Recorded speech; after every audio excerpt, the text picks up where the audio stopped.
What a joke. Ethan snorted. Adam, since when have you learned to boast so shamelessly? In the whole of Stonia, nobody stands a chance against me. Those he feared were all thousands of miles away. Ethan, are you sure you want to do this? Adam raised his brows. Let me tell you frankly, I'm so going to take this punk down today. You'd better stay out of it. With a snap of Ethan's fingers, the skilled fighters of the Langford family drew their swords and surrounded Dustin, ready to fight. Ethan is not giving any respect to Adam. It looks like the punk will be doomed today. Even the Emperor won't be able to save him for disgracing the Langfords. This is the price for offending someone powerful in Stonia. The guests couldn't help but sigh when they saw the scene. Dustin's forces were indeed impressive, however. They were nothing in Ethan's presence. Rhys, weren't you acting like you were great earlier? Why aren't you saying anything now? The Langford family has a long-standing reputation. You have the Emperor backing you today. You will still have to, even if show us respect. If Uncle Ethan orders you to die, you'll have to do it too. Lewis cackled with arrogance. In Ethan's presence, Lewis was a cock who crowed upon his own dunghill. Oh, who is asking my son to die? Right then, a flat voice came through. It wasn't loud, but everyone could hear the voice clearly when they looked over. What hove into their view was a thin, middle-aged man limping. In his looks and clothes were ordinary, and so was his physique. Other than being a little lump and having a little hump on his back, there was nothing special about him. If he were to walk in a crowd, no one would pay any attention to him. However, it was such an ordinary person who drained the color from Ethan's face. His gaze was filled with not only shock but also fear. How could it be? No, this is impossible. He stays in the military encampment all year round. How can he be here? Ethan was in a fit of panic the moment Ethan saw the hunchbacked man. It was as if he had bumped into a ghost. His fingers couldn't help trembling as he broke into a cold sweat. What's wrong, Ethan? Do you know this person? Kingston, who was standing at the side, quickly sensed that something was amiss. He is Rhys. Ethan's voice quavered. That was a bolt from the blue. When Kingston heard that, his face turned pale at once. What? Rhys. Rhys, the current head of the Rhys family, was someone who had made great contributions to the nation. He was the bravest in the army when he was young and took the lives of 800,000 people during his time. He had watched over West Lucosia for 20 years and attacked countless barbarians. On top of that, his means of doing things were impartial, and he never infringed on the citizens' rights. His achievements were so great that he possessed the authority to go against anyone. When he was 30 years old, he was appointed Prince of Thiswe and was the second most powerful person in the nation. His status was on par with that of the Emperor, and that made him a truly terrifying figure.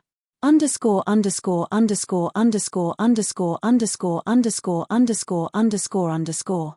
Looking at the hunchbacked man, who appeared as if he had zero prestige, Ethan was scared out of his wits.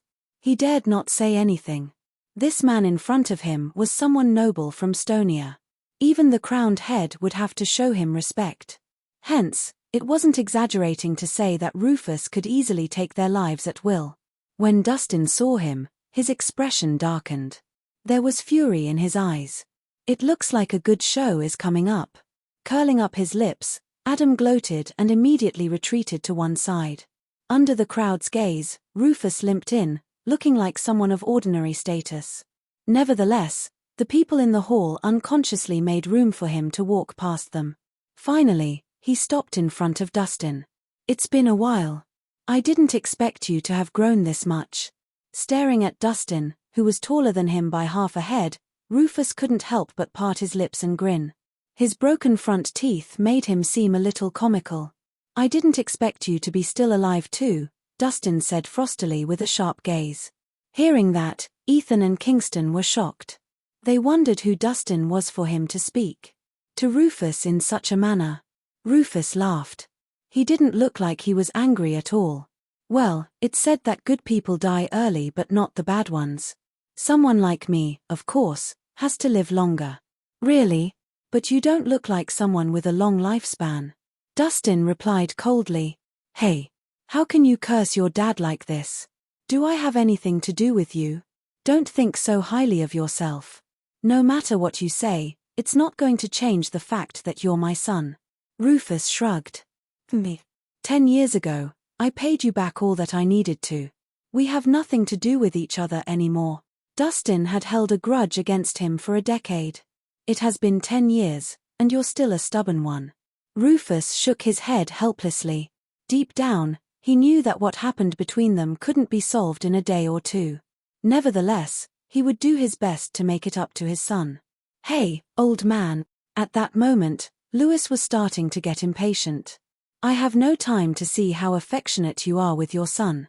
If you don't want to die, buzz off quickly. Ethan and Kingston were stunned as Lewis spoke. They stood there in a daze, feeling at a loss as to what to do. No one in Stonia ever had the guts to be so presumptuous toward Rufus. They wondered if Lewis was out of his mind. And who are you? Rufus spared him a glance. I'm Lewis, a member of the Langford family. With his head held high, he continued loudly, your son has humiliated us publicly today, and he needs to pay for that. If he isn't willing to kneel down and make his apology, you'll have to do it on his behalf. You're asking me to kneel? Rufus let out a chuckle, appearing to be harmless. That's right. You're his father, after all. Do you know who I am? I'm afraid you can't afford to have me kneeling before you. The corner of Rufus' lip curled up into a smirk. I don't care who you are. Even if the Emperor is here today, he will have to get down on his knees and apologize. Otherwise, he'll have to die. As soon as Lewis finished saying that, Kingston fainted on the spot. Meanwhile, Ethan's face was as pale as death, and his legs were trembling uncontrollably. It's all over now. We're doomed. Why does the Langford family have such an idiotic fool, he thought. Ethan, your family member is quite a character. Rufus faked a smile. Ethan opened his mouth to explain. However, before he could say anything, Lewis butted in. Hey, who do you think you are to be calling my uncle without any honorifics? How should I address him, then? Call him Mr. Ethan. Rufus laughed and looked at Ethan. Mr. Ethan, is this the right way? The moment Ethan heard that, he fell directly to his knees. I beg your mercy, your highness. Upon seeing such a scene, everyone was astonished after all. That was Ethan, the head of the Langfords. They wondered who could make a big shot. Like him kneel on the floor. Uncle Ethan, what's wrong? What are you doing on the floor? Get up quickly. Lewis immediately stretched out his hand to help Ethan up. However, before Lewis could touch him, Ethan smacked him hard in the face. Fuck. Don't touch me. I have nothing to do with you. From now on, you are no longer a part of the Langford family. What? Covering his reddened cheek, Lewis was confused. Uncle Ethan, what's going on? Why are you kicking me out of the family all of a sudden? I'm your nephew. Get lost. I don't have such a moronic nephew like you. Ethan sent another slap across Lewis' face. Even if the person who offended Rufus was his biological father, he would have to cut ties with him there and then, let alone his nephew. Sacrificing one person was better than dragging the whole family down. What's going on exactly?